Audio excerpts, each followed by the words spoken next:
를 드리셨습니다. 기도드리겠습니다. 하나님 감사합니다. 이 새벽에 주님 앞에 나와 하나님 앞에 먼저 기도로 시작할 수 있도록 저희들의 마음을 또 발걸음을 인도해 주신 하나님 감사합니다. 하루 일상을 살아가며 아침잠을 깨워 주님 앞에 나와 기도하는 것이 참 고되고 힘듦에도 불구하고 주님 앞에 나와 이렇게 기도하는 하나님의 자녀들의 그 삶을 우리 하나님께서 어여삐 보아주시고 올 한 해 채워주시는 은혜가 풍성케 하여 주시옵소서. 또 하나님 앞에 귀한 믿음의 예물을 드리오니 하나님 감사가 날마다 넘치게 하여 주시고 하나님 올해 계획하고 하나님 앞에 기도하는 모든 내용들이 삶 가운데 응답의 열매로 맺혀지게 하여 주시옵소서. 이 시간도 하나님의 말씀을 듣게 하시고 깨닫게 하시고 저희들로 하여금 그 말씀의 은혜로 하루를 살아가도록 도와주시옵소서. 예수님의 이름으로 기도드리옵나이다. 아멘. 많은 사람들이 하나님의 인도하심에 대해서 참 많이 고민하고 생각을 하죠.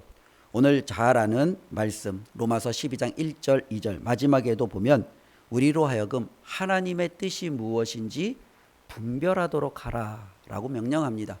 그래서 많은 성도들은 나를 향한 하나님의 뜻, 나를 향한 하나님의 인도하심이 있음을 알아요. 그리고 그 하나님의 인도하심을 그러면 내가 어떻게 제대로 구체적으로 알 수 있을까 상당히 고민하며 그 하나님의 뜻을 추구하면서 살아가죠.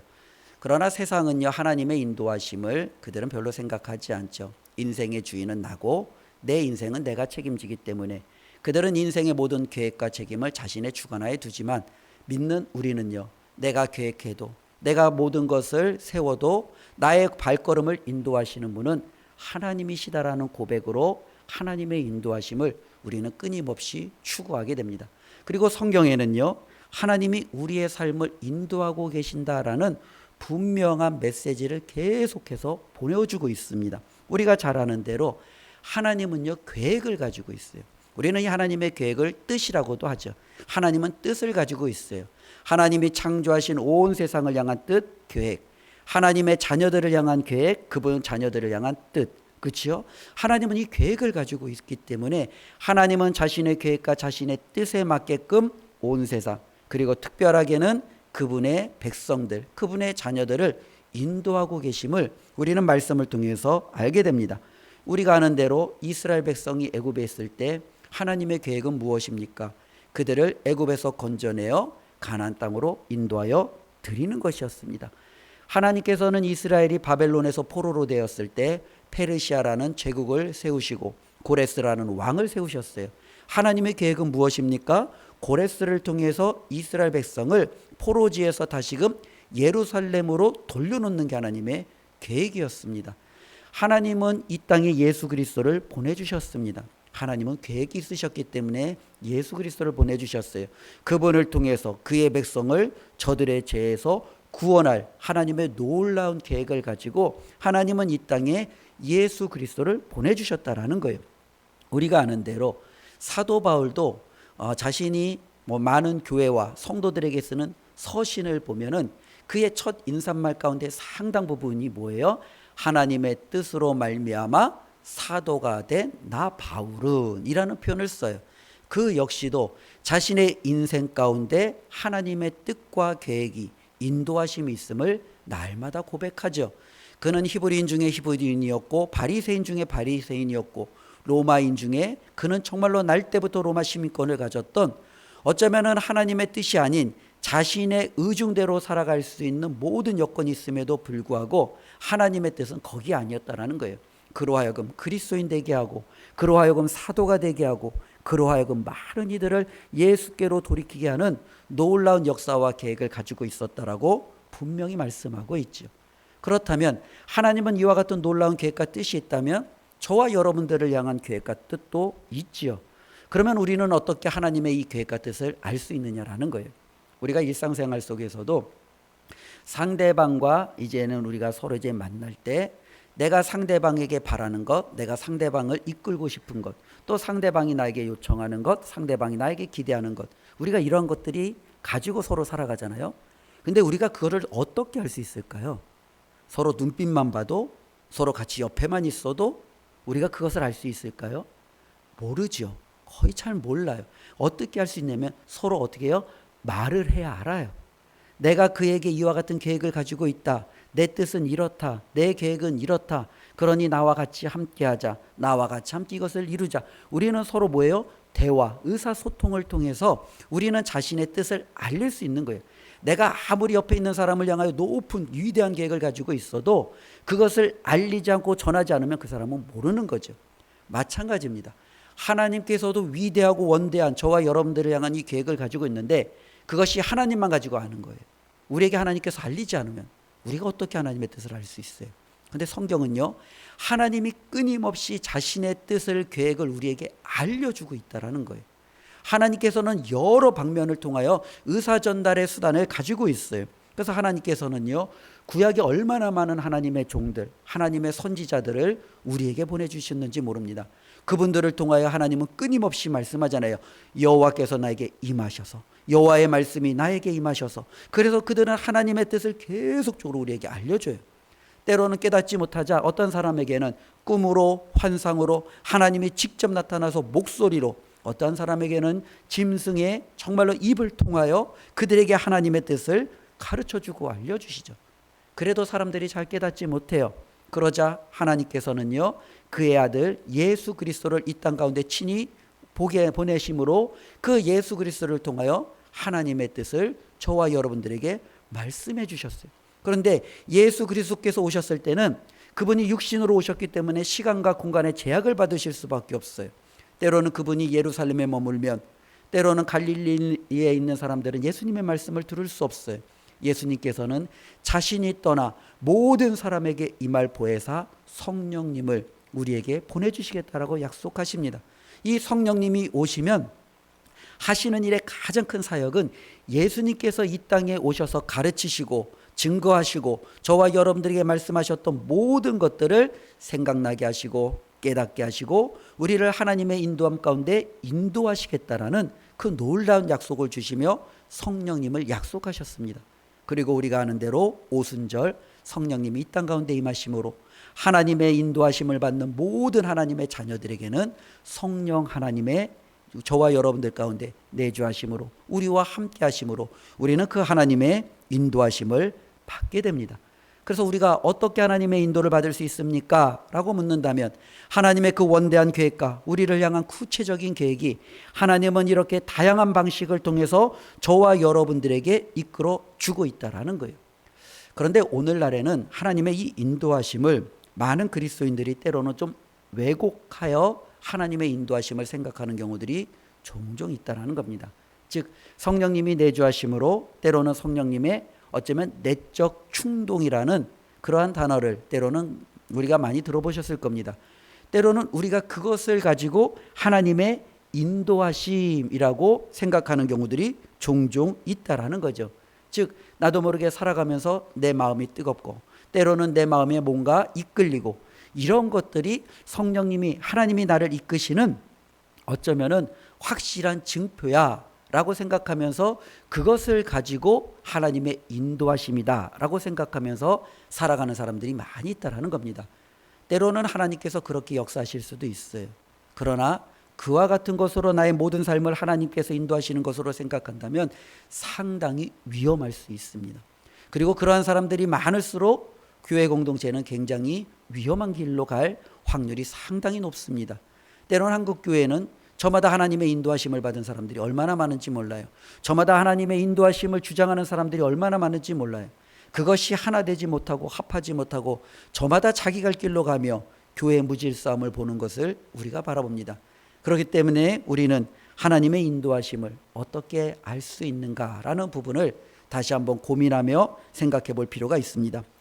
특별히 많은 사람들이 하나님의 인도하심을 생각할 때 우리는 자꾸 우리가 이 땅에서 결정하고 선택해야 되는 모든 영역들을 하나님께서 다 결정해 주시고 알려주셔야 된다라는 생각을 갖고 있습니다.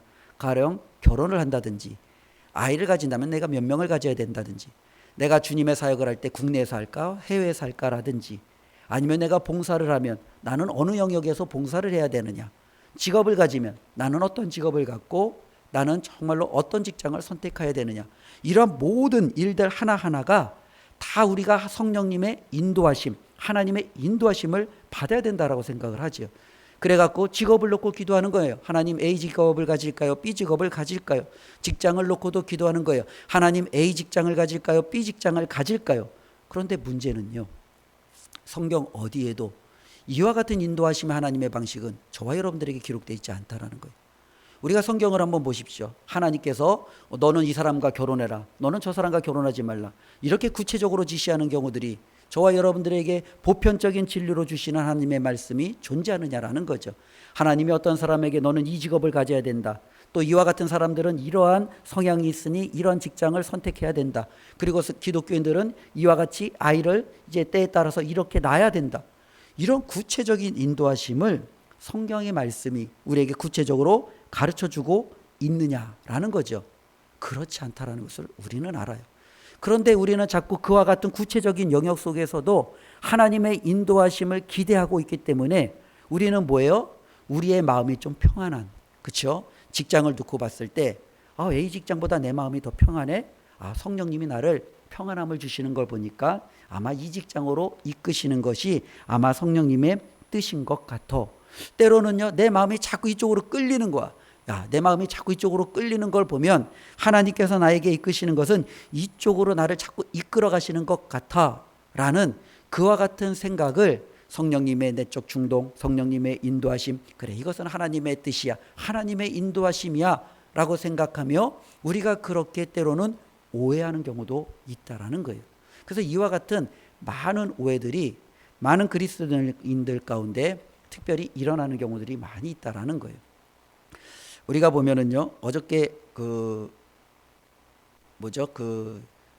찬양 가운데 모든 댓글을 보여줬는데 그 찬양 유튜브 보면 찬양이 흘러나오잖아요. 그리고 그 찬양 가운데 댓글이 있잖아요. 근데 이제 그 큰딸 제 할인이가 그 댓글을 저한테 보여줬어요. 그 댓글 가운데 뭐라고 했냐면, 제가 정확히 얘기하는데 진정한 그리스도인은 좌파가 되지 않는다. 그게 댓글이에요. 예, 그게 댓글이에요. 그런 모습들을 쭉 보면서 어쩌면 우리 가운데 이게 굉장히 위험하다라는 거예요. 성경에는 좌파, 우파 이런 것들이 없어요. 그렇죠? 성경이 어디 우파가 되고 성경이 어디 좌파가 되고 때로는 진보가 되고 보수가 되고 성경에 이런 게 없어요.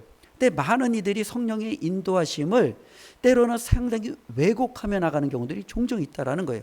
하나님께서 기독교회는 분명히 보수가 돼야 된다, 기독교회는 우파가 돼야 된다, 아니다 기독교회는 개혁해야 되니까 진보가 돼야 된다, 좌파가 돼야 된다, 이 땅을 끊임없이 바꿔야 된다. 하나님께서 그렇게 말씀하시지 않았어요. 그런데 우리는 자꾸 우리 마음에 이끌리는 것이 성령님의 뜻이고 이것이 하나님의 뜻이야 라는 잘못된, 어쩌면 하나님의 뜻을 주장하는 경우들이 종종 있다라는 거예요. 그래서 예전에 어떤 책에서 하나 이제 예를 들어줬는데, 한 여종이 이제 아파서 이제 일을 하지 못했어요. 그래서 여주인이 따뜻한 마음을 가지고 그 여종을 이제 위문하러 그 집에 갔답니다. 그런데 이제 위문하던 중에 그 여주인이 지갑을, 그 돈을 이제 놓고 온 거예요. 그리고 이제 그 여주인이 자기 집으로 들어갔는데 여종이 그 지갑을 딱 보면서 마음에 이와 같은 생각이 든다는 거예요. 모든 것이 하나님 것이고 하나님은 모든 것을 나에게 허락하셨어. 하나님은 모든 것을 나에게 주셨어. 그러니 저 지갑에 있는 돈은 누구 거예요? 하나님의 거야. 하나님의 모든 것은 하나님이 나에게 주셨으니 저 돈은 누구 거예요? 내 거야. 그리고 가진 거예요. 이게 하나님의 인도하심이에요. 하나님의 뜻이에요. 많은 그리스도인들이 얼토당토 않는 이와 같은 일들 일어날 수 있겠느냐라고 말하지만 상당 부분 이런 일들이 일어나고 있다라는 겁니다. 이런 일들이 일어나는 이유는 우리가 자꾸 하나님에 대해서 좀 잘못된 이해를 가지고 있기 때문에 그래요. 하나님께서 이 땅을 가운데 인도하시는 방식은, 하나님은 충동적이거나 하나님께서는 정말로 감정적으로 이 땅을 이끌어가지 않아요. 하나님이 이 땅을 이끌어 가시는 모든 방식은 우리가 생각할 때 하나님은 철저하게 이성적이세요. 하나님은 철저하게 철두철미하세요. 하나님은 어느 순간대도 하나님의 감정과 하나님의 충동적으로 하나님이 즉흥적으로 행하시는 경우들이 많이 없어요. 우리는요, 즉흥적으로 충동적으로 하는 경우들이 참 많이 있잖아요. 우리가 생각할 때 그렇죠. 하나님께서 죄로부터 우리를 구원해내시기 위해서 하나님의 계획은요, 예수 그리스도를 이 땅에 보내시는 거예요. 그럼 우리면 조금 더 빨리 보내셔도 되지 않을까요? 우리는 예수 그리스도를 그냥 바로 하나님이 보내셔서 바로 우리를 구원해 주시면 되지 않을까요? 그런데 하나님은요, 충동적으로 일하시지 않으십니다. 하나님께서는요, 때가 찰 때까지, 하나님의 계획을 온전히 이룰 때까지 그 모든 것을 준비하셔서 완전히 하나님의 모든 계획이 실행되어질 수 있는 그때 예수 그리스도를 보내시는 거예요. 하나님의 모든 일하시는 방식은 우리가 생각하는 것 이상으로 합리적이고 이성적이라는 거예요. 우리가 하나님의 말씀을 보더라도 그렇습니다. 하나님의 말씀을 보면은요, 하나님께서 우리에게 충동적으로 가르치시는 말씀이 거의 존재하지 않습니다. 하나님의 말씀은 저와 여러분들의 이성을 끊임없이 말씀으로 우리에게 증거하고 가르쳐 주고 있어요. 하나님의 뜻을 구체적으로 우리가 말씀을 통해서 보면 다음과 같죠. 저와 여러분들에게 하나님께서 말씀하시는 가장 핵심은 뭐예요? 내가 거룩하니 너희도 거룩하라는 거예요. 우리 주님께서 이 땅에 오심으로 하나님께서 우리에게 말씀하시는 것은 저와 여러분들이 예수 그리스도처럼 되라는 거예요. 예수 그리스도처럼 말하고 예수 그리스도처럼 생각하고 그분의 성품처럼 우리도 성품을 닮아가고 그분이 하나님의 뜻을 이루며 살아가는 삶처럼 우리도 그분의 삶을 닮아서 살아가라는 거예요. 조금 더 구체적으로 우리 주님이 말씀하시는 것이 있다면 아내는 아내로서의 본분을 다하고 남편은 남편으로서의 본분을 다하고 때로는 상사는 때로는 종은 각자의 위치에서 그 본분을 다하는 것, 자녀는 자녀로서의 삶을 다하는 것, 우리 하나님께서 우리에게 말씀하신 것 중에 어느 것 하나 이성을 벗어나는 그와 같은 것들이 존재하는 것이 거의 없다라는 거예요. 하나님의 뜻은 끊임없이 저와 여러분들에게 이와 같은 합리적이고 이성적인 뜻을 우리에게 말씀해 주고 있죠. 조금 더 우리가 구체적으로 하나님의 뜻을 말하면 하나님은 우리에게 말씀하시는 것 중에 악을 버리고 선을 행하라는 거예요. 우리의 정욕을 취하지 말고 우리에 있는 악한 속성을 따르지 말고 정말로 이 죄를 억제하고 하나님의 선한 그와 같은 인도하심을 받으라고 성경은 말씀하고 있다라는 거예요. 그러니 우리가 이와 같은 하나님의 분명한 뜻이 있음에도 불구하고 우리의 마음이 조금 편하고자 때로는 우리의 마음이 원하는 것을 우리가 얻고자 하나님의 인도하심을 단지 충동적이고 우리의 욕심이 이끌리는 때로는 우리의 마음이 편하고자 하는 그와 같은 방식으로 하나님의 뜻을 호도하는 것은 상당히 위험할 수 있다는 거예요. 그러니 우리가 하나님의 뜻을 우리가 다시 한번 저와 여러분들이 어떠한 상황 가운데서도 그것을 내가 하나님의 뜻인지 분별하려면 우리도 하나님이 우리에게 가르쳐 주신 이 방식을 따르며 우리가 다시 한번 정말로 감정적인 것이 아니라 하나님 앞에 선한 뜻을 분별해내는 것이 필요하다라는 거예요. 그래서 하나님의 뜻을 분별해내는 과정은요, 어쩌면 조금 복잡하고 어려울 수 있어요. 그렇기 때문에 몇 가지 많은 성경을 읽고 때로는 신앙생활을 정말 해왔던 많은 우리 믿음의 선배들이 하나님의 인도하심을 어떻게 우리가 받을 수 있는가라는 몇 가지 공통적인 조언 중에 몇 가지가 있는데요. 그 중에 하나가 끊임없이 생각하는 거예요. 우리가 어떠한 직장을 생각할 때 아니면 우리가 무언가를 행하려고 할 때 우리는요, 이 가운데 내 마음이 평안하고 내 마음이 좋은 것, 이것을 떠나서 한번 생각해 보는 거예요. 우리는 하나님의 뜻을 알잖아요. 하나님이 나에게 요구하시는 것을 알잖아요. 그렇다면 정말로 내가 이것을 선택할 때 나는 하나님이 나에게 원하시는 이 뜻을 더 잘 행할 수 있느냐 생각해 보는 거예요. 내가 이것을 통해서 하나님을 더 잘 섬길 수 있는지, 내가 이것을 통해서 내 마음이 정말로 하나님 앞에 더욱더 거룩함을 추구해 나갈 수 있는지, 내가 이것을 통해서 하나님께서 나에게 맡겨주신 사명을 더욱더 잘 감당할 수 있는지, 혹은 내가 이것을 통해서 예수 그리스도의 향기를 드러낼 수 있는지, 우리는 끊임없이 하나님이 주신 기본적인 말씀을 가지고 고민해 보는 거예요. 내가 이것을 선택했을 때 우리가 실질적으로 정말로 그렇게 고민하고 그러다 보면 우리 안에 하나님의 말씀하시는 것을 우리가 듣고 깨달을 수 있겠죠. 또 한편으로는요, 우리가 이 공동체라는 것 자체는 나 혼자가 아니라는 거예요. 그래서 우리는요, 서로에게 끊임없이 조언해 줄 수 있는 거예요. 나보다 먼저 믿음 생활을 하고 또 경험을 했고 또 모든 것을 이제 어느 정도 이제 갖춘 그와 같은 사람들에게 우리는요, 충고를 들을 수 있죠. 조언을 들을 수 있죠. 나 혼자 기도하고 나 혼자 생각해서 모든 것을 판단해 보는 게 아니라 내가 이렇게 기도하고 내가 이렇게 생각했는데 내 생각이 좀 괜찮은지 맞는지 한번 듣고 싶습니다 하고 누군가에게 우리가 그와 같은 것들을 조언을 받을 수 있는 거예요. 어쩌면 우리에게 그래서 영적인 멘토가 필요한 거죠. 나를 정말로 영적으로 이끌어줄 수 있는 인도자가 필요한 거죠. 그들에게 우리가 이야기하며 그들의 이야기도 경청을 하고 또한 내가 하나님 앞에 고민도 하고 그리고 끊임없이 내 자신이 한 이 판단이 잘못된 판단일 수 있다라는 그와 같은 가정하에 우리는 하나님께서 인도하시기를 우리는요 마지막으로는 기다려야 돼요. 그래서 이 가장 어려운 것 중에 하나가 이 기다림의 시간이에요. 내가 뭔가를 할 때 기다리는 것만큼 어려운 것이 없어요. 저는 이것을 참 많이 경험한 것 같아요. 성격이 워낙 급하다 보니까 기다리는 게 잘 안 돼요. 그러니까 기다리지 못하다 보니까 하나님의 뜻보다는 내 뜻을 주관하며 나갈 때가 상당히 많이 있습니다.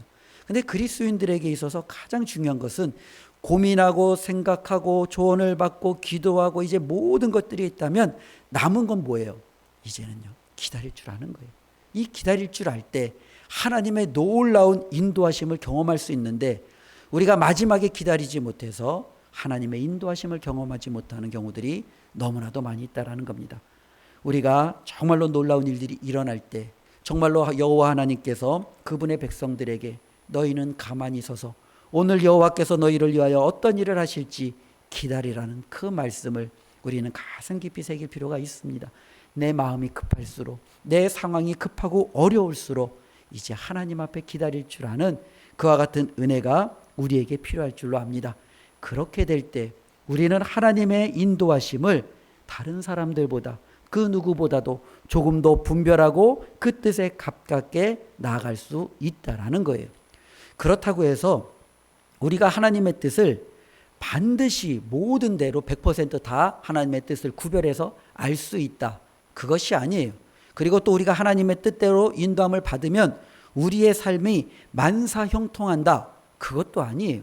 그렇기 때문에 하나님의 인도하심이 참 어려운 거예요. 내가 하나님의 인도하심을 받았음에도 불구하고 내 삶이 더 어려울 수도 있어요.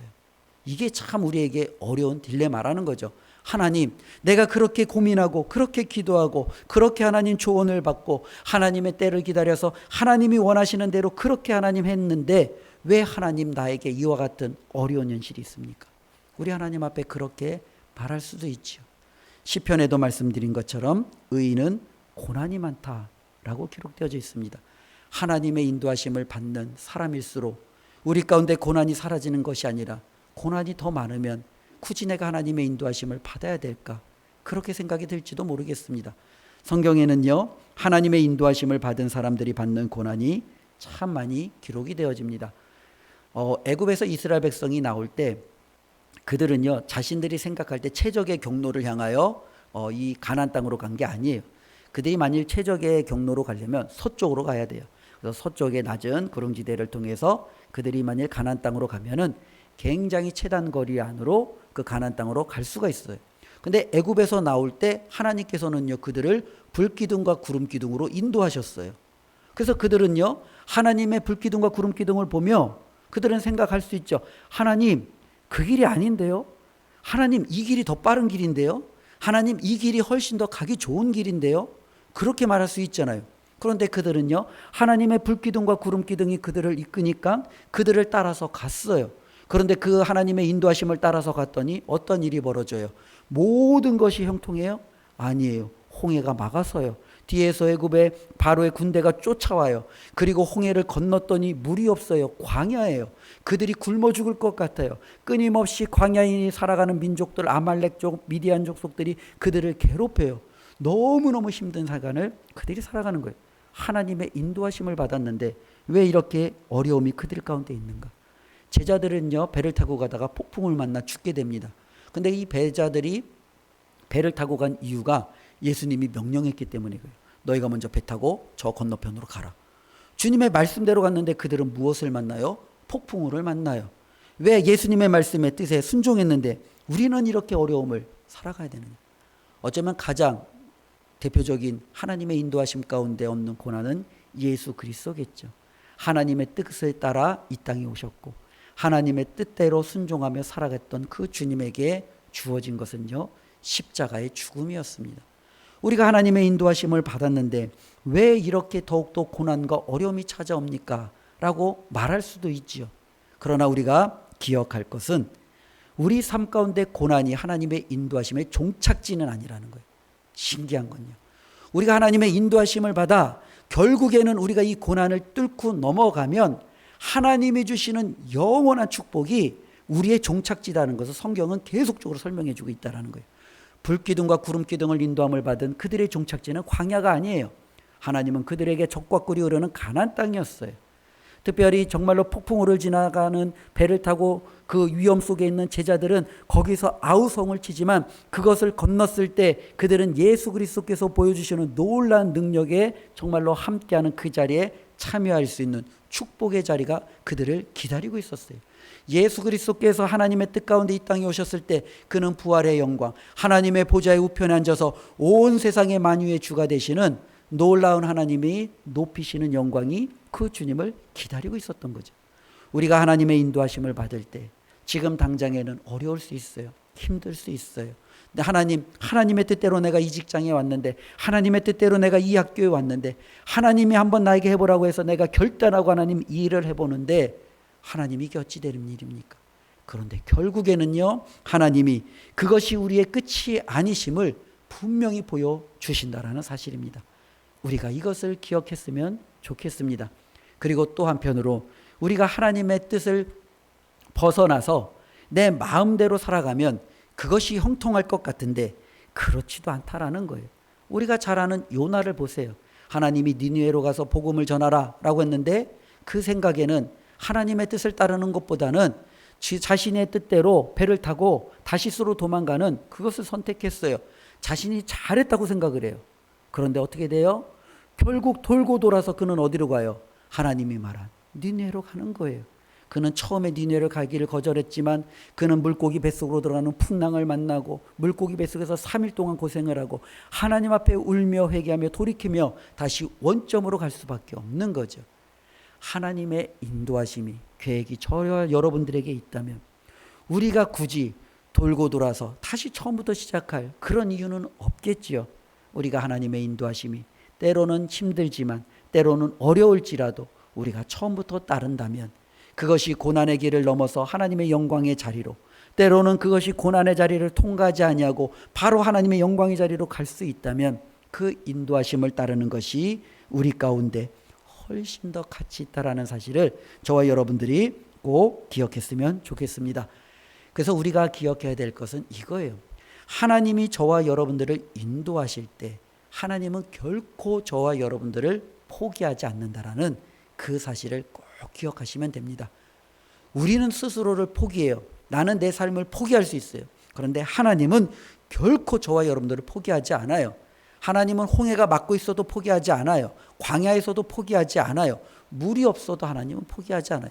하나님은 그의 자녀들을 이끌어 가는데 하나님의 삶의 단어에는 포기라는 것이 없다라는 거예요. 그러니 우리가 하나님 앞에 정말로 그와 같은 은혜를 가지고 주님 앞에 나아간다면 우리 하나님께서 저와 여러분들의 삶을 가장 선한 길로 이끌어 주실 줄로 믿습니다.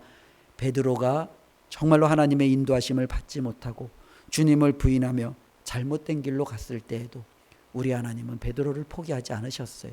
그를 다시금 회복시키시고 그 이전보다도 훨씬 더 높은 하나님의 정말로 귀한 사도로, 제자로 그를 세워 주셨습니다.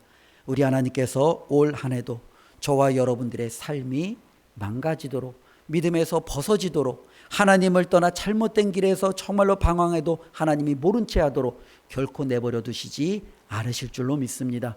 그러니 우리는 그 하나님을 기억하며 오늘도 하나님의 뜻을 추구하며 우리는 하나님의 뜻대로 살려고 더욱더 애쓰는 거예요. 말씀을 기억하며 고민해 보는 거고요. 내 안에 정말로 내주하시는 성령님께 기도로서 우리는 더욱더 간절히 매달리며 하나님의 뜻을 정말로 알려고 몸부림치는 것이고요. 또 그것이 하나님의 뜻이다라고 생각되어지면 발걸음을 하나님께 맡기며 한 걸음 한 걸음 나아가는 것입니다. 그때 우리 하나님께서 우리의 삶 가운데 가장 멋진 길로 우리를 온전히 세워주실 줄로 믿습니다. 이 말씀을 기억하며 올 한 해도 나를 인도하시는 하나님, 우리의 가정을 인도하시는 하나님, 우리의 삶을 이끄시는 그 하나님과 동행하시기를 주님의 이름으로 축원드립니다. 기도하겠습니다. 우리 이 시간 주신 말씀 붙들고 함께 다 같이 동성으로 기도하며 나가기를 원합니다. 우리가 이 땅을 살아가면서 꼭 기억해야 될 것은 우리 하나님은 우리를 향한 계획과 우리를 향한 뜻이 있다라는 사실을 꼭 기억할 필요가 있습니다. 그리고 우리 하나님께서는 저와 여러분들을 인도하시는, 이끄시는 우리 아버지 하나님이십니다. 하나님, 그 하나님을 날마다 바라보며 나가기를 원합니다. 그 하나님을 바라보는 믿음을 허락하여 주시옵소서.